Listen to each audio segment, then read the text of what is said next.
Okay, so you really want to know, huh? Fine. I'm gonna start by telling you this. And this is important, so listen up. Your entire life, this one and many others, you've been a god who uses its absolute power to make yourself powerless. Entire cultures, especially this one, have all been afraid of their weaknesses, supposedly, when in reality, they've all been afraid of their power. This goes beyond the matrix of reality. This is something much deeper than that. This is eternal. This is fully realizing your consciousness.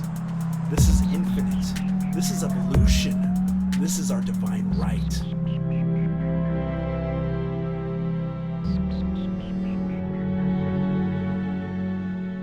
What's up, everybody? Welcome to the podcast, the Bootsy Greencast, and I'm really excited about this episode. Super duper excited.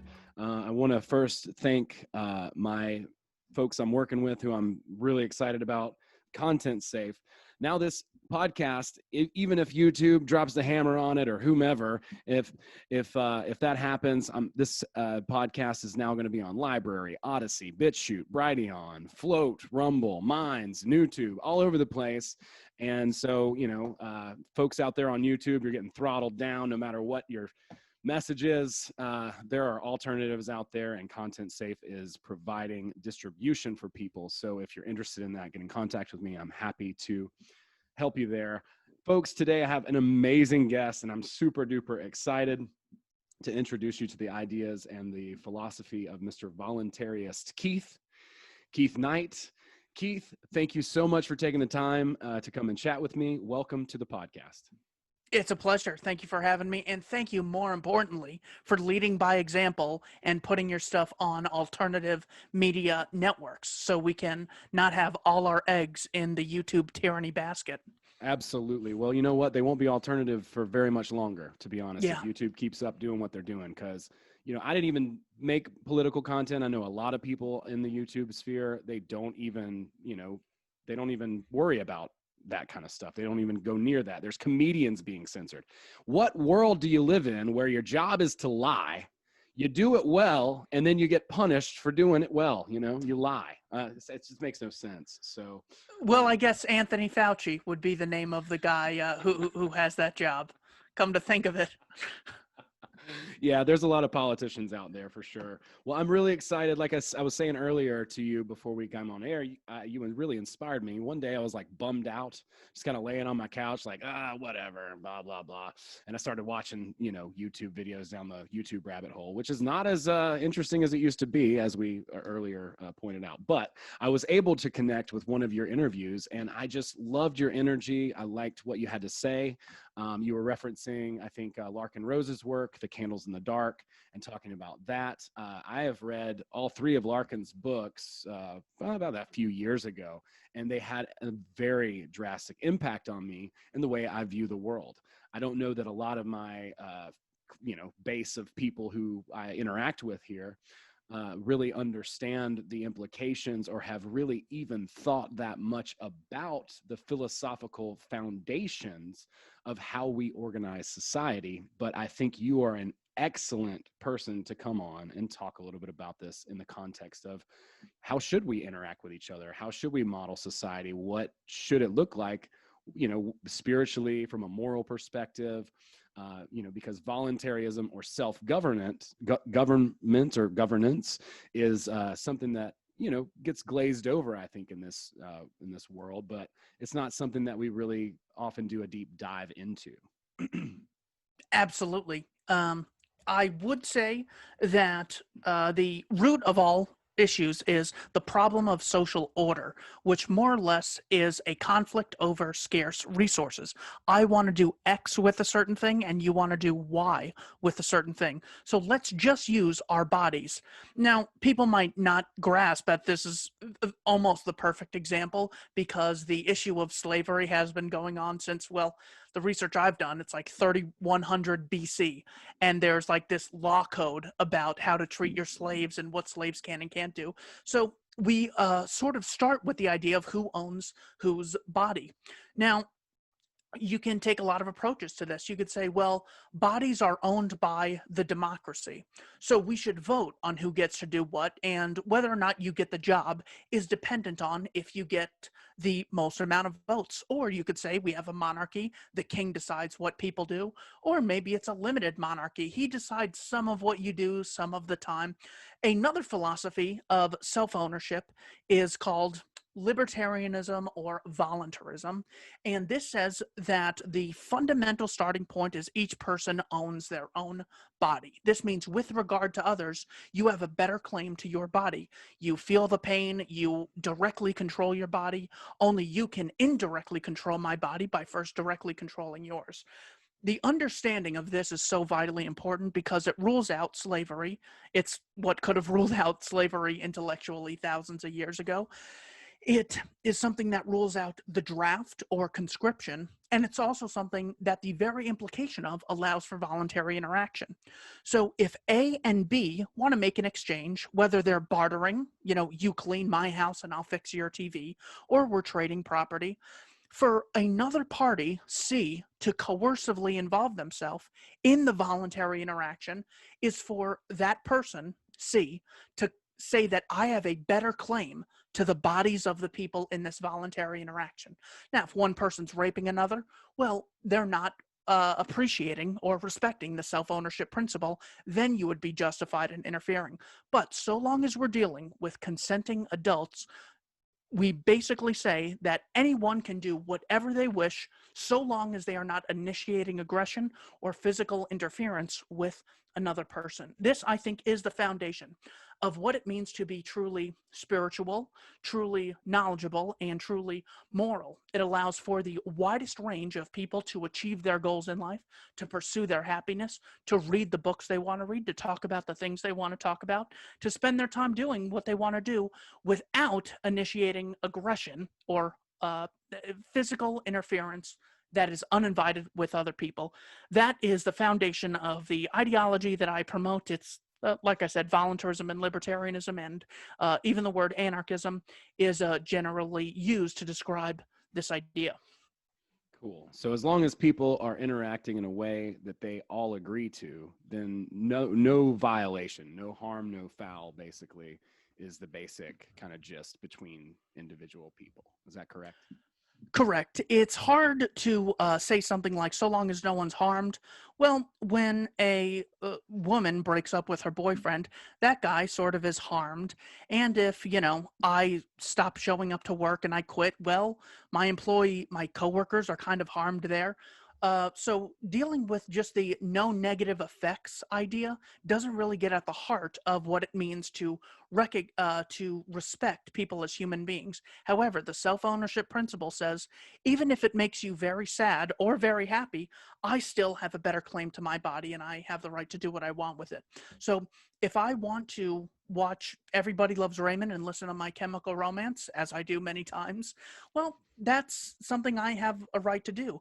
If I want to make voluntary trades with people, and these voluntary trades allow me to have a very big audience, like there are people with billions of views on YouTube, and then there's me with not as many, well, that again is morally justified, even though it's extremely unequal in the outcome. They get billions of views, they get tons of attention, they talk about something and then everyone else is talking about it. Well, that is the result of people voluntarily interacting with one another. And I don't believe any third party, whether it's called the government group or the charity group or the church group or the We Voted group or the Red Cross, no third party has the right to initiate aggression. So, you might have things where you don't like the turn that, certain artists take, or you don't like the fact that Michael Jordan quits basketball to play baseball, totally wasting a talent, but he has a better claim to his life than others. One of the great things you could do is sort of provide incentives. So improve the NBA, so he wants to come back, offer to pay him more money.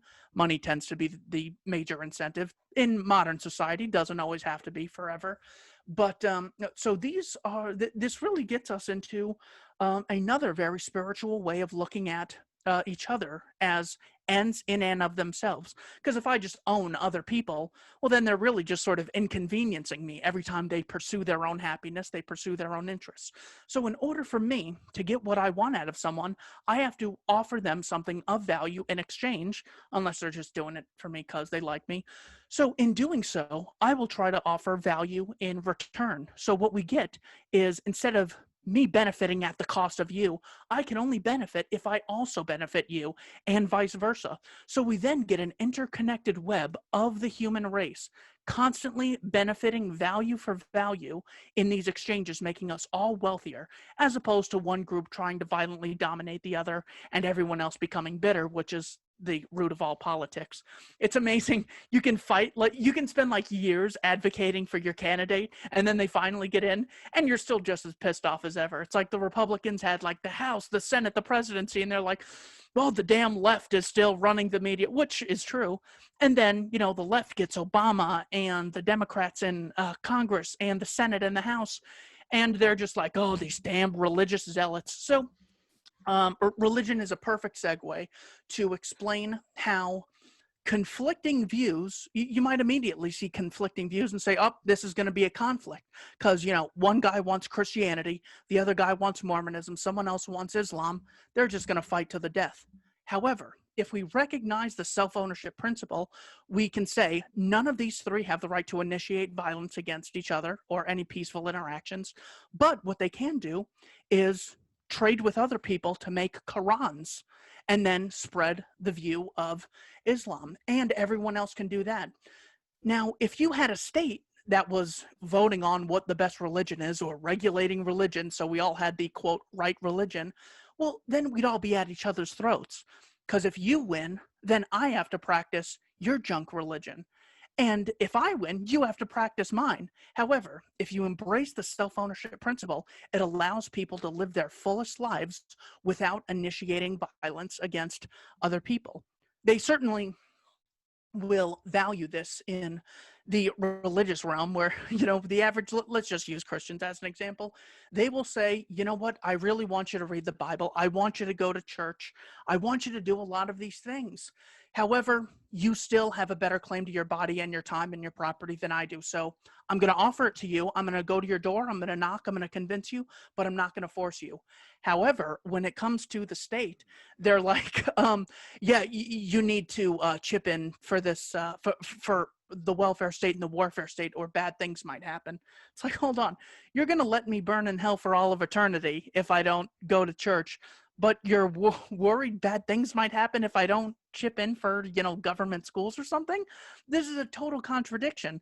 They're going to let me burn in a fiery pit for all of eternity because they really embrace the idea of freedom, but they just have this double standard with regard to the state.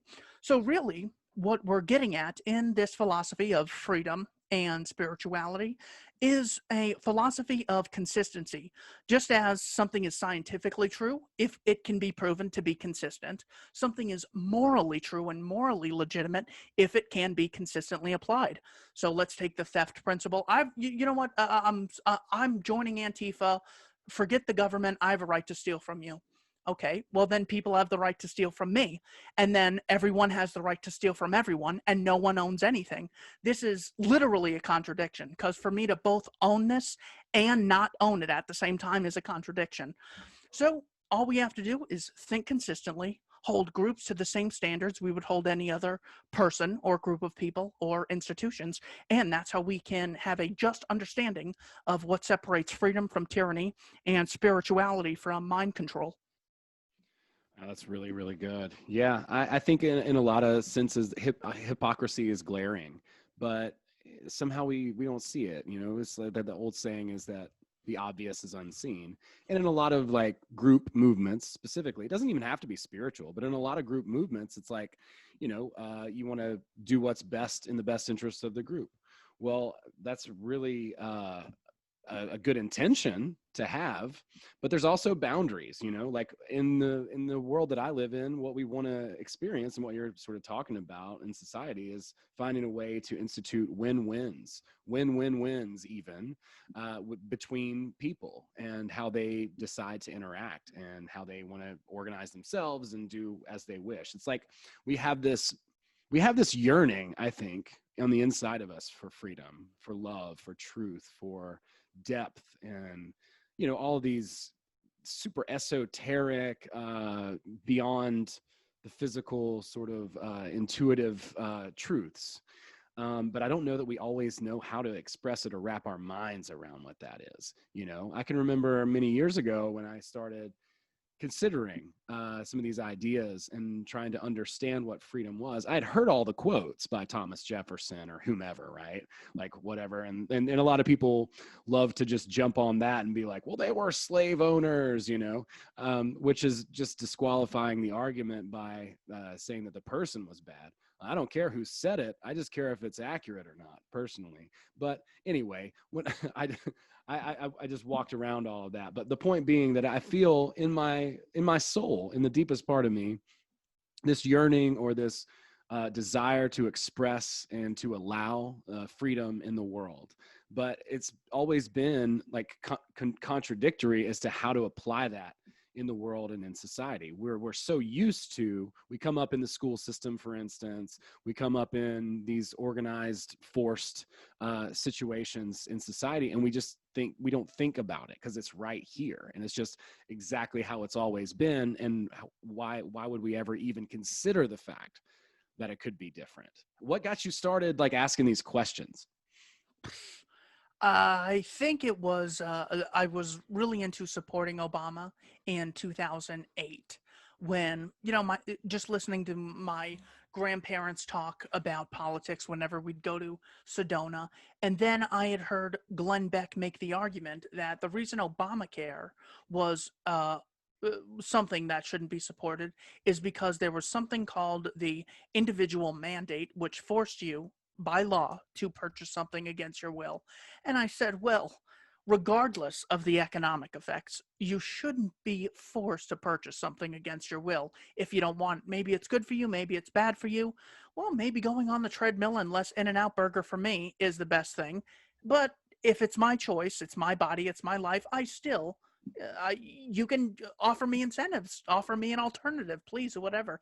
You shouldn't be put in jail and shot if you resist for not purchasing something. And that's really what we're dealing with. Not necessarily should you or should you not do something.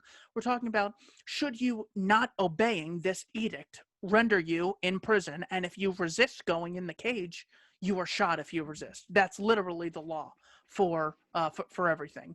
And once you come to that realization, well, then it's no longer what is the economic utility of A, B, or C, because they always lie about how much it's going to cost and who it's going to benefit.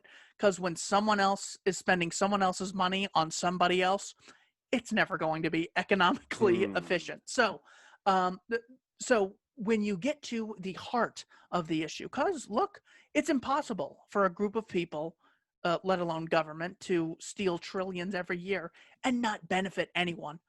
If the Catholic Church stole $4 trillion, they'd benefit a lot of people. That's not the argument. The argument is who is morally justified in this interaction. I want to keep the money I've earned through voluntary exchange. Another group wants to take it by force without my consent.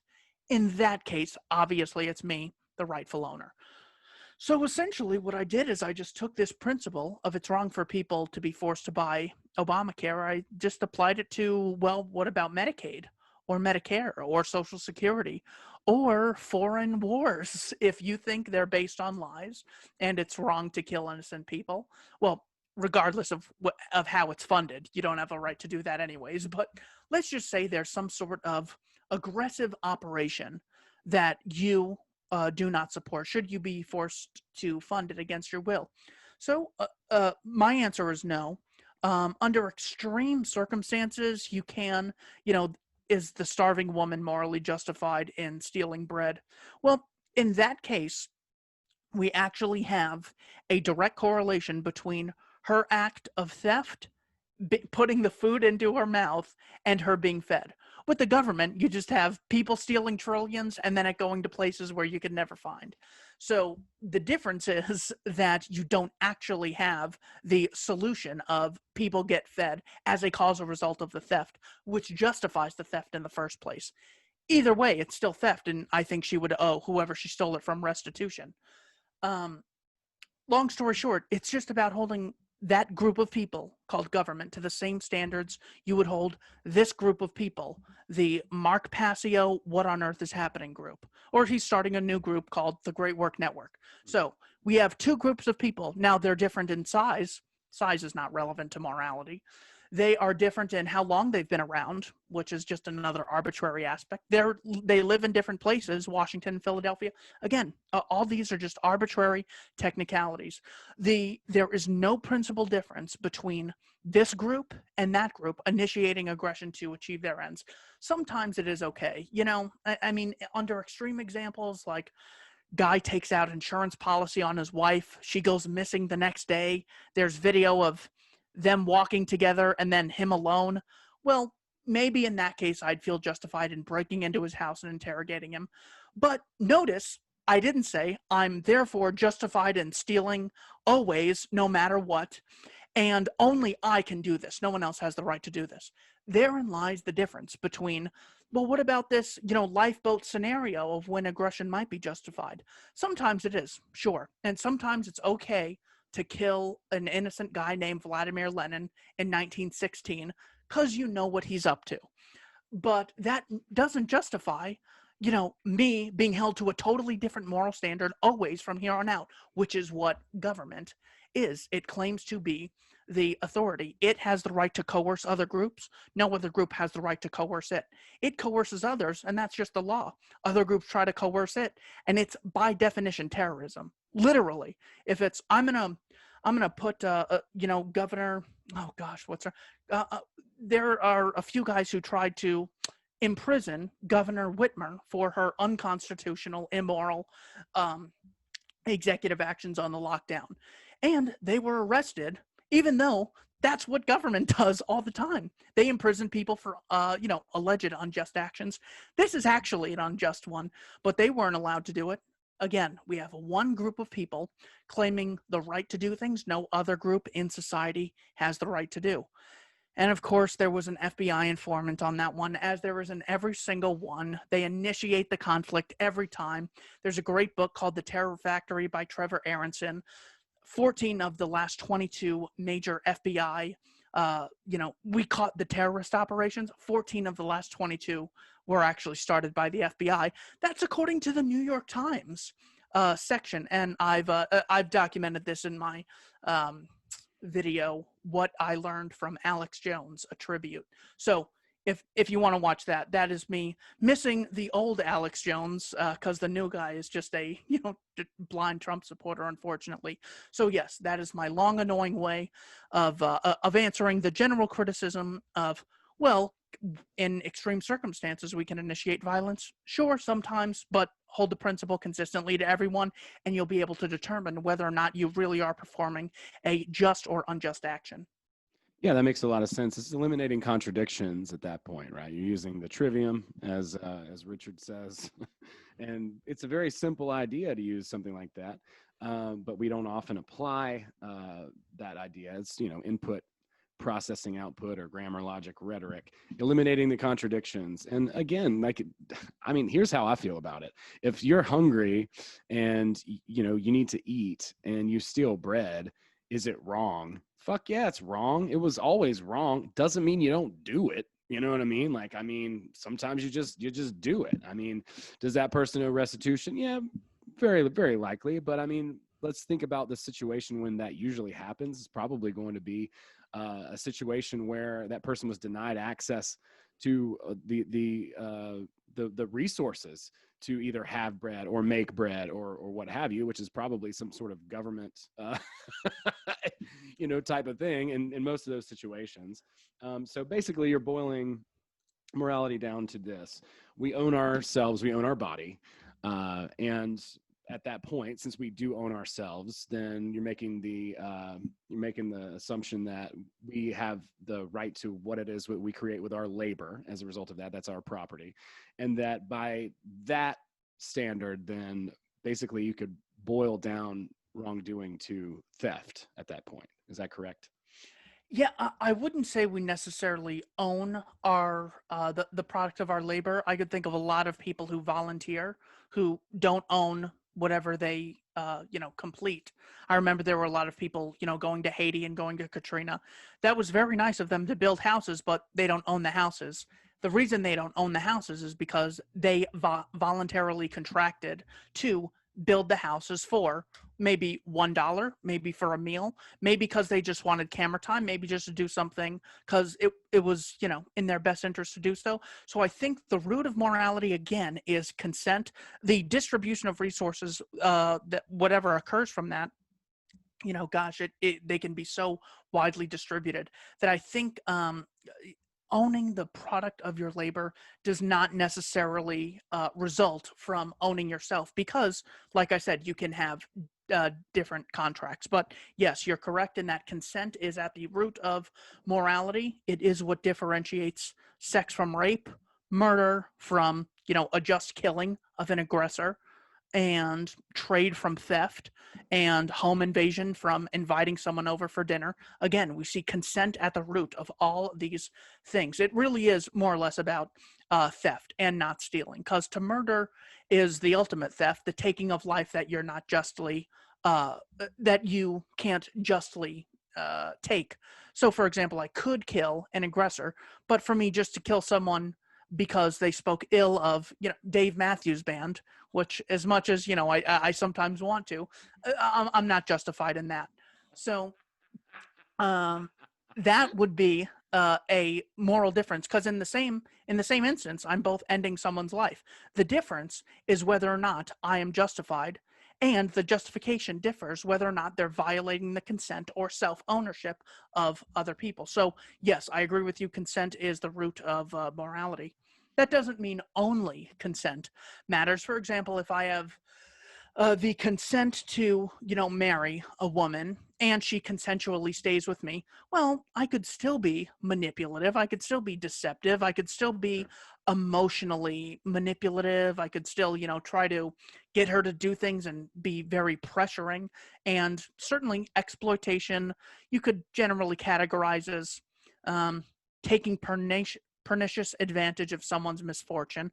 That could happen in a consensual way, but just because that is happening and you don't like it, well, offer the exploited person alternatives. There's billions of things you can do, but don't initiate aggression against them. Don't take away the one thing that they're choosing to engage in. As you mentioned earlier, every time you look into one of these stories of, oh, there was, someone denied healthcare or denied food, always behind it is a group of people called the state initiating violence against what would otherwise be a voluntary exchange. The biggest example I use is a paper that was published in 2010 by the U.S. Small Business Bureau, Government Regulatory Costs on Businesses. And it came to the conclusion that big businesses spend about $7,700 per employee to comply with the regulations. Big corporation in this case is 500 employees or more. However, small businesses, 20 employees or less, had to pay $10,700 to comply with regulations. The very act of one group initiating aggression against society allows for people who already have more resources to comply with the regulations. They have the lawyers and they have the money to do whatever it is with the, occupational safety and health bureaucrat who comes and tries to shut them down if they're not in line with, whatever regulation. For the same reason, we need no regulation in the realm of ideas. We need no regulation in the commercial realm. Yes, people are going to say bad things if the government doesn't regulate speech. But if they do regulate speech, bad people are also going to say a lot of bad things, and it's going to be even worse because the likelihood of you accessing the truth and that which is going to be beneficial to a large number of people is then stifled. So again, we see violence being the antithesis of people really reaching their reaching to what they aspire to be in life, pursuing their happiness, achieving their goals, and doing whatever they want, really. Yeah, yeah. Well, I mean, it seems like no matter what, people are going to take, pernicious advantage or manipulate other people, whether there are rules in place or, there's some authority that's going to, try and either monitor that or prevent it or punish people who, do that type of behavior. But I mean, I don't think that makes any difference. And it seems to me like, what you're talking about here, it's not like, pitching utopia, which when we talk about like I talk to a lot of people about ideas, politically, it seems often like it's like, oh well, what if we just give everything to everybody and then everybody can just have whatever they need, and then that way it's all happy. And Deepak Chopra says that we shouldn't have let's say guns, for instance. He's an advocate of people not being able to own guns because that they're dangerous and they can hurt people. So I'm curious to maybe go down that road a little bit.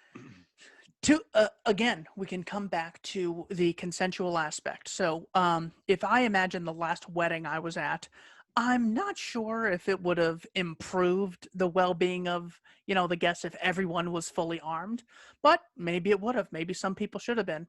The way you resolve that is by allowing the owners of the property, whoever justly acquired it, to make that ultimate decision. And then we, the consumers or attendees, get to choose. We like these rules, or we don't like these rules and we're going to go somewhere else. It allows for this, again, harmonious competition between you're able to discriminate against places you don't like because of their rules and other places you do.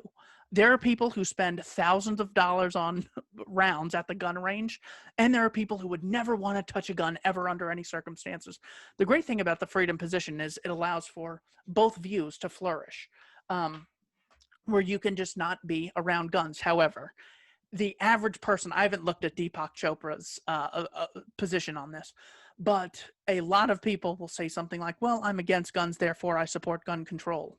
Two totally different things. By supporting gun control, what you're actually supporting is the state monopolizing certain weapons.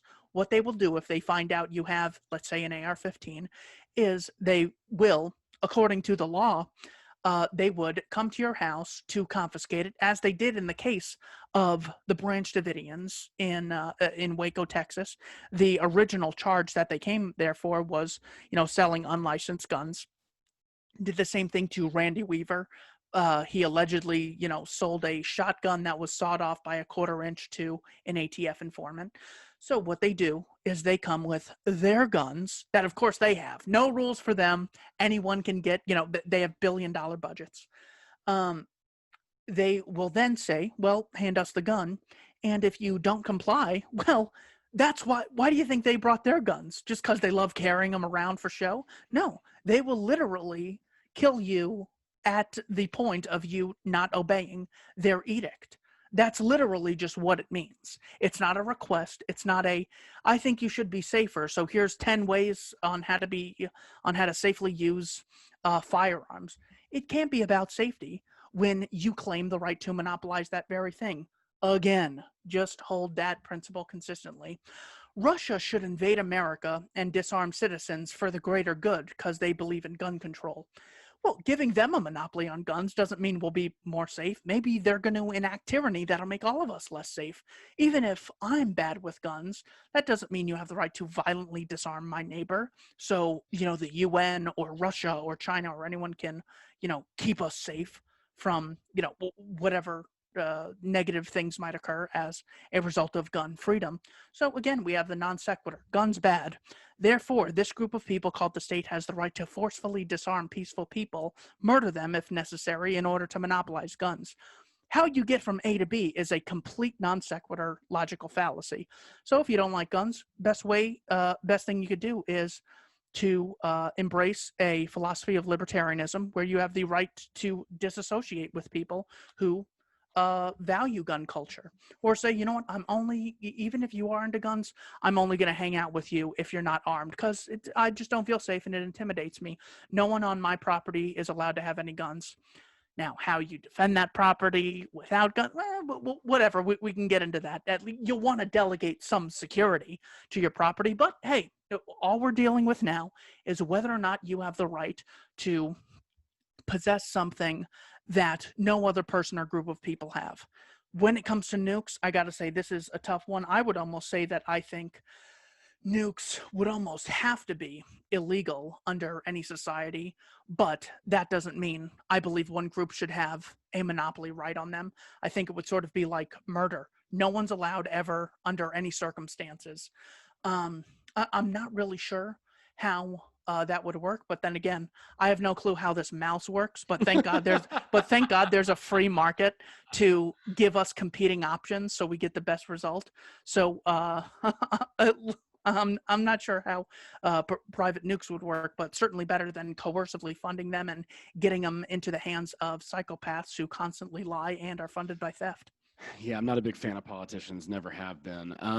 But yeah, I mean, nuclear technology is not necessarily bad. It's just how we use it, right? Like everything seems to be somewhat of a tool, like that mouse that you have. You could throw that and bit me upside the head with it, or you can use it to click around on the internet and look at, a new, some philosophy or play a game or something. It's like, I don't like guns, but to go back to the beginning of this conversation, you said, like, if A and B, have, I don't know, let's say A has a gun, B doesn't like it, and C comes in, and instead of mediating the situation and being like, hey, listen, so A, we're kind of thinking maybe you should leave that at home and you come to parties, blah, blah, blah, if you don't mind, we really appreciate that, yada, yada. Instead, they're saying, hey, A, you have a gun, and you're going to need to give that to me so that I can point it at you and B, right? Isn't that basically what we're dealing with? Yeah, and the terrible thing about statism, I mean, if you just look at the economic side, it turns people into violent morons, because violence, as in, I wouldn't feel justified in doing this, but passing a law, oh, now it doesn't count. Now it's okay when that group does it, and there's Congress writing words down and voting. Oh, now it's all legitimate. So that's how it can turn the average good person into a violent one, justifying it when they otherwise wouldn't. But it turns them into idiots in the sense of it doesn't allow them to think of alternatives. So if you and I were trying to think of how we could secure, a house during, Antifa riots or something, and there were a bunch of us, and I said, all right, first things first, everyone has to pay me, and I get everyone's guns, and whether I protect you or I don't, you still have to pay me. It's like, okay, that's the worst idea you could come up with. However, that's every government solution. So it's like, okay, well, what we want to do is rule that out. So thank you for bringing that up, so we could now think of anything else that might work in its place. When it comes to you were saying, shouldn't we give everyone everything? Okay, let's go back to 1800 or 1700 or 1600 or the year 1500. Voting on giving everyone everything doesn't bring those things into existence. What you want instead is a set of institutions in society which allow for people to have an increased access to goods and services as a causal result of people innovating in these sectors. So the reason someone I'd probably be categorized as poor if I mapped it out. How am I able to access internet and a printer and my mouse again? This great analogy, this microphone, electricity, fans, and everything else. Well, the answer is because other people have voluntarily invested into things and then competed for my money and then drastically lowered the price in order to get to someone like me, because there's a lot of people in my income bracket. It's not like, well, everyone's going to be selling yachts everyone's going to be selling yachts if there's a free market just to please the rich. No, the goal, when free, if you want to make money, is to appeal to the masses. So, for example, this book right here, the Gutenberg press would have taken, tens of hours to make, one or two of these pages, and then only the kings and the aristocracy could have afforded it. I got tons of books now. This is a causal result, not of governments writing down words and violently imposing them, but as a causal result of people innovating, thinking what to do with scarce resources. How do I meet consumer demand? Again, it's the harmonious interaction of, in order to do what's right for me, I have to please other people. So I'm going to sell them computers, desks, houses, TVs, microwaves, etc. And the more people I please, the more money I get. So this is an alternative to statism and using violence to achieve your ends. It's not the only way to do it is money and business and managers and employees. That's just a possible alternative that you could think of, but you never think of those alternatives when all you have is, yep, there should be a law. Making laws does not increase the amount of food, the amount of healthcare. Calvin Coolidge's son, the president of America, was playing tennis on the White House tennis court, got a blister on his foot, and died because there was an infection. If he had access to penicillin, he could have gotten it. So now, wasn't this bourgeoisie able to get it? No, because it hadn't been invented yet. So giving someone a right to something doesn't bring things into creation. And regulating is not a way to innovate. One group of people saying, meet our arbitrary standards, or no one else can innovate unless we're able to. That's not how you get the best ideas out. Imagine the one that I gave to Dave Smith, which he said he liked, was, imagine every time someone has to put out a podcast, they just have to send it to my email. I have to listen to it, and then I send them feedback on what they can fix. Then they have to redo it, and then maybe I'll allow it to go through. Think of how few podcasts there would be if you all had to go through the Keith Knight Committee. Well, that's what we have with the FDA. That's what we have with the EPA. That's what we have with OSHA, Occupational Safety and Health. It's such an Orwellian term. It's like, the U.S. Public Health Department doing the Tuskegee syphilis experiment. It's like, so you can't even say the words without laughing. So again, regulation stifles innovation, doesn't allow the poorest among us or the least fortunate to achieve lives they otherwise would be able to in a system of freedom, of voluntarism. That's great. Yeah, I think there's something called natural law, these principles that sort of govern how the world operates, whether we like it or not. And I really liked your analogy, or the phrase that you said, harmonious competition. A lot of people who are friends of mine might think that, and I want to say that I'm cool with this. I'm cool with people organizing, whatever way, if they wanted to get together and share their resources voluntarily, as long as they're not forcing anybody else to come into their camp and do something against their will.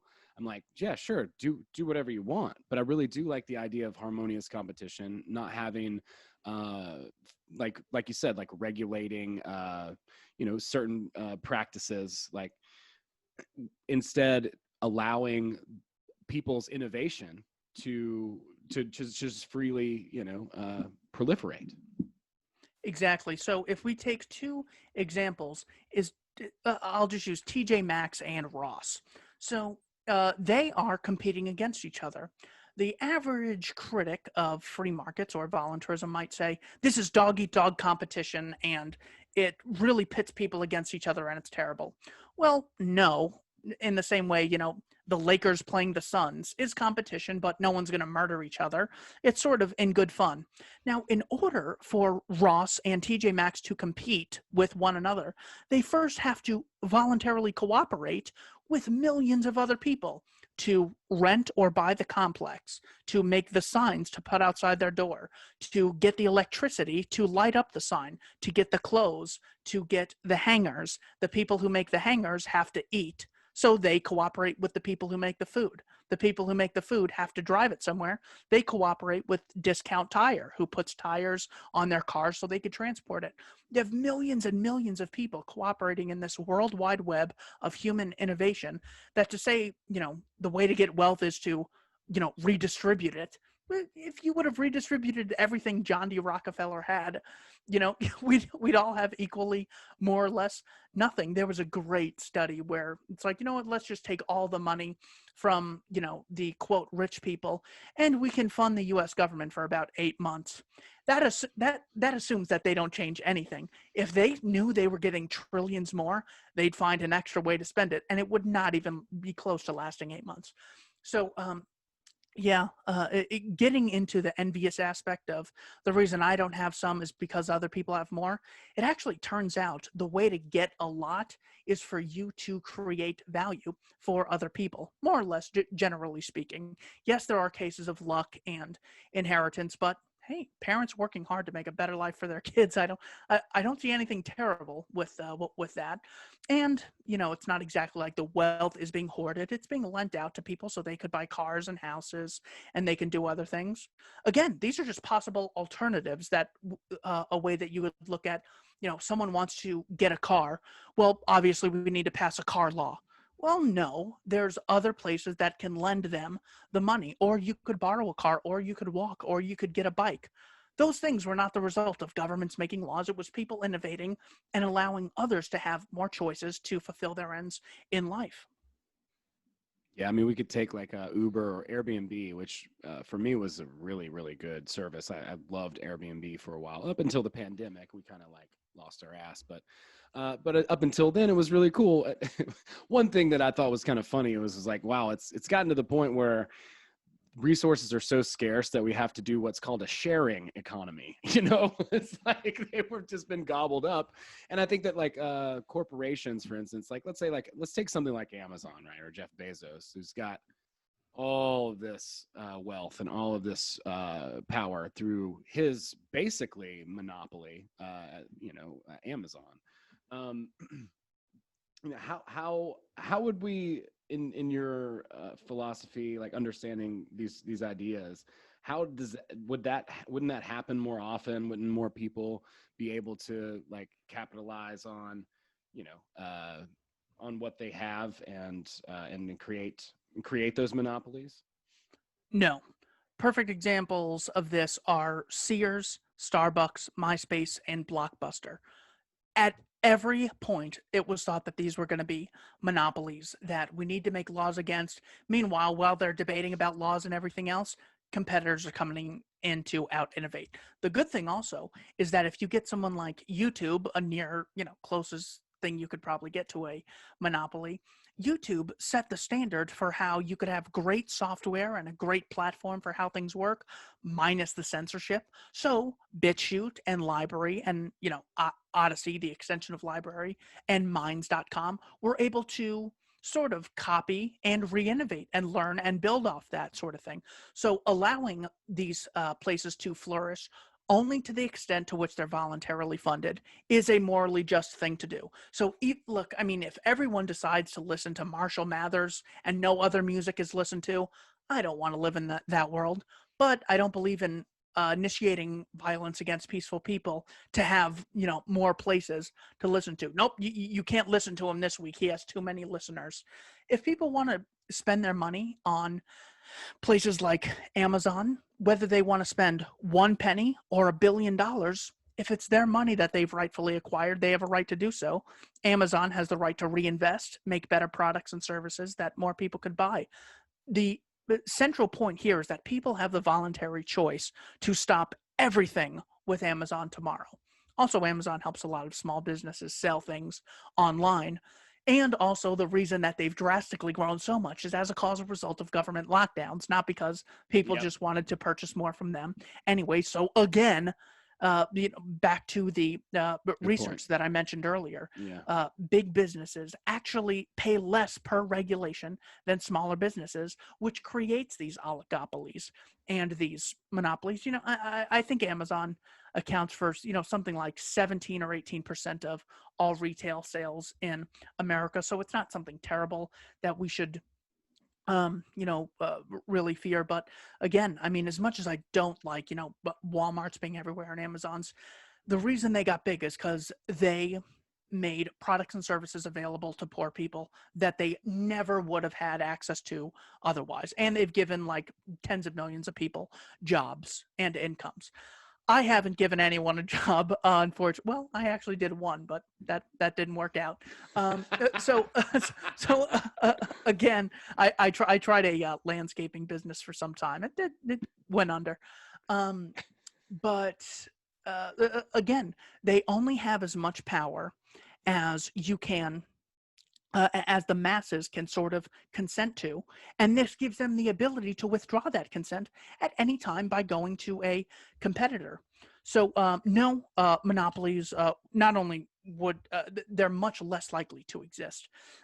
If you think of the government giving the Federal Reserve a monopoly on the nation's currency by the stroke of a pen, I mean, could you imagine one mafia ruling over an entire territory the size of America without, people resisting them, seeing them as they are tyrants? Of course not. So yeah, this actually is an example of popular consent, when one person or group of people gets a lot of people voluntarily cooperating with them. That is a case of popular consent. It has nothing to do with governments and claiming extra rights and caging people who don't obey your edicts. This is a way for people to cooperate on a mass scale without initiating aggression.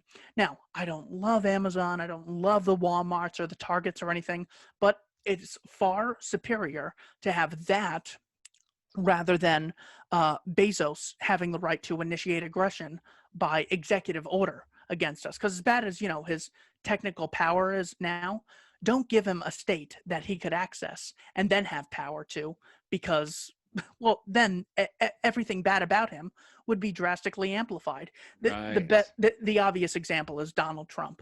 I mean, yeah, he was a predatory private sector billionaire, 10 years ago, nowhere near as dangerous as he is today, supporting the Saudis in Yemen, stealing trillions every year, perpetuating the drug war and the caging of victimless crime. So look, as bad as it is for there to be freedom and people, giving other people more attention and resources that are disproportionate to others, that can be sort of dangerous in a free world. But there's also very dangerous things in the world of tyranny and statism that exist. So no, the example of people getting more attention or resources under a free society does not justify the existence of a state. Yeah, I mean, you make an excellent point. The lockdowns, for instance, are really what's driving up these companies. And then you look at Walmart, what Target came up and they kind of competed against Walmart and became a thing. And when we look at natural law, there's no monopoly on gazelles on the Serengeti. You know what I mean? It's like the gazelles are taken by like lions and or tiger. You know what I mean? It's not like the lions all get together and they're like, we're going to take out all the panthers. And then they take out all the panthers so they can have all the gazelles for themselves. There's this like law of limited competition in nature that we kind of see. And I think you make an excellent point. It's the regulations that cause the rules to tilt. And now these larger corporations have more power and more of an ability to get their agenda done, and less barriers to entry, less taxes, et cetera. And then that continues to just perpetuate itself as these sort of hooks come together between the corporations and the state. So I don't think that we would have like I use Scribed, and I would highly recommend anybody out there, if you're paying for Audible, stop and go to Scribed, please. They got it's an amazing platform, Scribd. And Jeff Bezos doesn't own it. So I'm like trying to get away from Amazon. I'll go to another trick is, if you go to Amazon and you see a listing, just click on where that's coming from, go to their website and buy it from them, because, Amazon doesn't give the people who buy from you through their platform, you don't get their information. For instance, like if I set up an Amazon store and you buy something from me, well, Amazon gets your information. I made a sale, which is good, but I don't get your information to be like, hey, Keith, by the way, that clothespin that I sent you, how's that going? Is it work for you? You need some more clothespins in the future? Please come back. And I don't get the opportunity to build a customer base or a client list as a result of working off of Amazon. So entrepreneurs out there, just a little bit of food for thought. And Scribed, yeah, love it. Yeah, I did a lot of work on there in my early days. Haven't been on Scribed in quite a while. Another aspect to making sure that people have access to goods and services is, again, there not being a state where you could pretend a solution exists. So if you just say, yeah, that someone needs to pass laws and increase education funding, that is more or less you actually doing nothing. However, if you take it upon yourself and lead by example and say there's important information that needs to get out to people, and you start doing it, that will create a chain reaction. In the same way, I was motivated by people like Larkin Rose. He was motivated by, I think the Moon is a Harsh Mistress author. And this is another way that you could actually spread the ideas of freedom and voluntarism, as opposed to just hoping that a law gets passed or hoping that a politician does something or other. It again sort of gets you in this vegetative state of, well, there's nothing I can do. If they don't pass a law, then nothing gets done. Well, no, the fact that they're there makes you delegate your reasoning and responsibility when you otherwise would just properly take it upon yourself. So that there again, so from sort of every aspect, you could see how this myth of statism, the belief that some people have a different moral standard than the rest of us, even hurts us. So even if you think I'm winning and I'm imposing my will on others, no, you're never happy with the results overall, and other people get to coerce you half the time as well. Yeah, it's a lose-lose. That's not what we're looking for, right? Win. It's the opposite, the very opposite. But I love like going back to just the beginning of this conversation. It's like A, B, and C. Like, you've got someone who has a product and they want to make it and they want to sell it to B, and then C comes in and says, hey, you can only sell that product to this person if you do X, Y, and Z, and you got to give me half the money, And it's like, well, who's benefiting from that relationship? Only C, really. I mean, A and B are suffering as a result. I mean, B might get the thing that B wanted, but they're probably paying more of a price for it. There's more barriers to entry. There's more bullshit that they're going to have to, like, hoops to jump through. A is making the thing, but they're making half the amount of money that they would have otherwise been able to generate. And now they've got to seek permission. And I think that's something that happens to a lot of us too. A lot of my friends in the spiritual movement or at all, just because of school and the society that we live in, I think imposter syndrome is such a, I don't know, such an easy trap to fall into, because we've for so long had to go and get permission. We've for so long thought that, we weren't good enough. We've been trained literally since we were children to have to, not take initiative, to not, create that thing or do whatever it was or provide that value for society, to bring that into existence on our own without waiting around and being like, is it okay if I do this? Like, is somebody going to jump out of the bushes and like point a gun at my face for like creating this amazing solution, or just following my own intuition or idea that I had about a certain thing? So I think that's a really interesting angle as well. And I like how you've laid this out. I like the simplicity of it.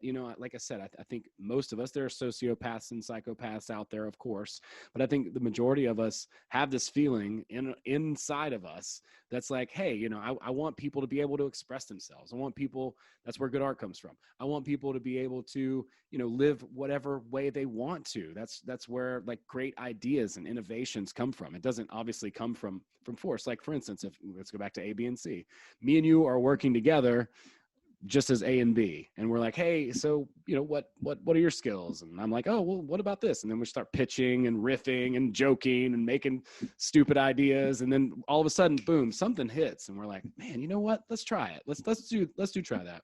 Time goes on, and then maybe we've come to the end of our arrangement, and we decide to go our separate ways. Well, what if we go to the A, B, and C thing? Me and you, we're hanging out. Here we are, and we might have the opportunity to build like a business relationship together. But C comes in, and they said, you have to work together, and you have to build this.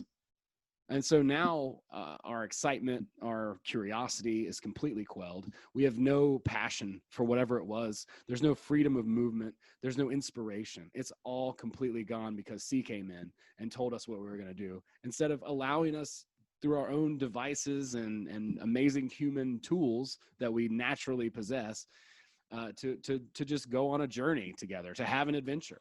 Like, imagine someone standing over us this whole podcast and telling us what we got to say. How boring is this podcast going to be? Yeah, I mean, just think of the chain reaction. Anyone in Arizona who wants to, start a business just has to get permission from me, and I'm just going to regulate it. Not that I'm trying to violently dominate anyone or anything, but I'll cage you if you don't obey my edicts.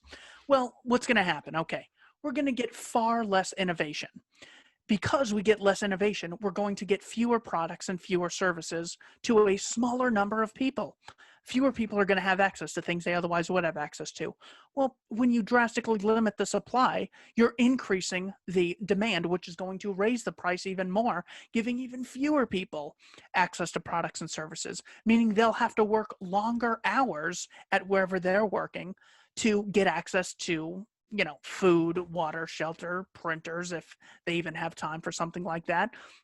Something like that's going to be far down on the scale from food, water, and clothing. So you're constantly, you're really making a ripple in this chain of cooperation anytime you initiate aggression, because it's not just, okay, well, this guy didn't open a business. Well, no, he then didn't create the jobs. The people in this society then didn't have a place to go, but they heard about Big Mart and Amazon, or whatever the local oligopoly is, and then those people cooperate, and there's less innovation, there's less beauty, there's less choice that we have in our everyday lives. So again, this is the economic unintended, well, people say it's unintended. I, question that, of course. The unintended consequences of forcibly stopping people from making voluntary interactions. We're all worse off because of it.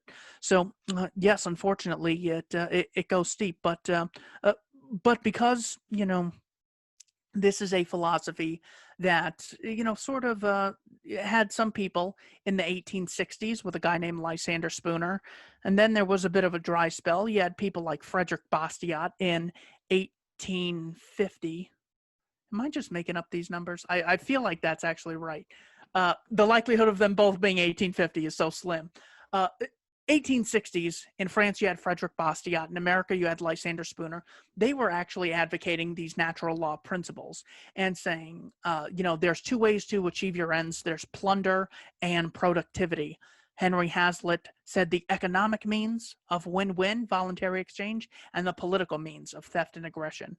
And now you have people, it has to be millions worldwide, between people listening to the Mises Institute and Mark Passio and Richard Grove and James Corbett and all these other people.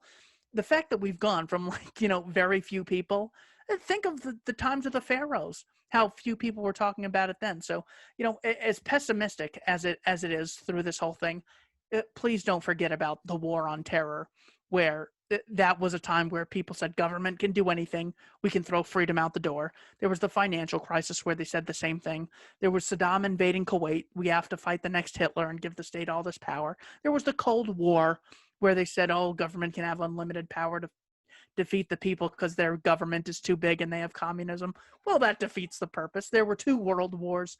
So I would ask people to first embrace the ideology and then not take such a black pill, because it's bigger than ever and constantly growing. And, like you mentioned, we have excellent alternatives that we can go to because of the great innovators among us. Yeah, I love it. I mean, I think it's important to consider all different types of ideas and try to eliminate the contradictions between them, see how we're operating in reality. And I love this take. I love this perspective. I think a lot more people would benefit from considering this. We hear all this rhetoric. A lot of people, they're like, oh, well, so-and-so said such and such, so it must be true. Well, I mean, how does that work? If we lay it out there and we're like, all right, well, let's see how this actually works. How does this function? What are the contradictions here? Like, nobody's intentionally a hypocrite, right? So or most of the time, I mean, I say nobody, but I don't want to generalize, but for the most part, nobody wants to be a hypocrite. That sucks, like you don't want to stand for something that you are secretly against. Well, back to Alex Jones. I just watched that documentary that ODD TV. Do you know that guy? I'm not familiar with them. Okay, he's like a fear porn guy. He does a lot of like ominous sounds. He's got this deep voice. But he did a documentary on how Alex Jones is Bill Hicks. And I mean, dude, when I saw the title, it made me sick. I was just like, no, like I love Bill Hicks so much. But after a lot of considering, I'm like, as far as like creating a character in a like pulling off a ruse, like holy shit, if he did that, that is like kind of the most epic troll of all time. Maybe Trump's got him, but Maybe Trump's got him. Yeah, Trump Trump's like two tweets away from actually getting him. His picture of Amy Coney Barrett with like the golden laser eyes. That one was like 8 out of 10. That one was pretty good. 10 out of 10 was canceling Nancy Pelosi's flight as she was driving up to the airport with all her bags. Yeah, that's pretty impressive stuff. But yeah, that was an interesting documentary. I watched that last night. It was like a little 21-minute kind of thing, But I just really appreciate you taking the time, Keith. Thank you for coming on and chatting with me. You got your YouTube channel, you're on LBRY, and you are a contributor to the Libertarian Institute. Do you want to plug anything while you're on the show? Is there anywhere people can go and find more out about what you are talking about in your content? Those 3 links are plenty. I know that YouTube is sort of easier because it's sort of built into a lot of applications. So you can, of course, subscribe to me there. But LBRY, please sub to the backups just because I can feel the YouTube slipping from me. Well, every time I get, a buzz on my phone that's like an email, I sort of shake and it's like, oh, message to content creators. We're screwing you a different way. But I go, oh, at least it's not a video being taken down. But I am just so worried that I would appreciate if people sub to my alternative channels as well. Okay, definitely. I'll put all those links in the show notes. And for you and anybody else who's concerned with censorship, I do highly recommend Content Safe. I'll put a link to those guys as well. Very proud partners, and I'm happy to be collaborating with them. And if anybody has any questions about that other than, stuff on the website, then they can hit me up directly at all the social medias at Bootsy Greenwood. Thank you everybody for checking out this episode. I really appreciate the time. Go and check out Keith's work. It's really, really fun. And I really appreciate him coming and taking the time on the show. Take it easy, everybody.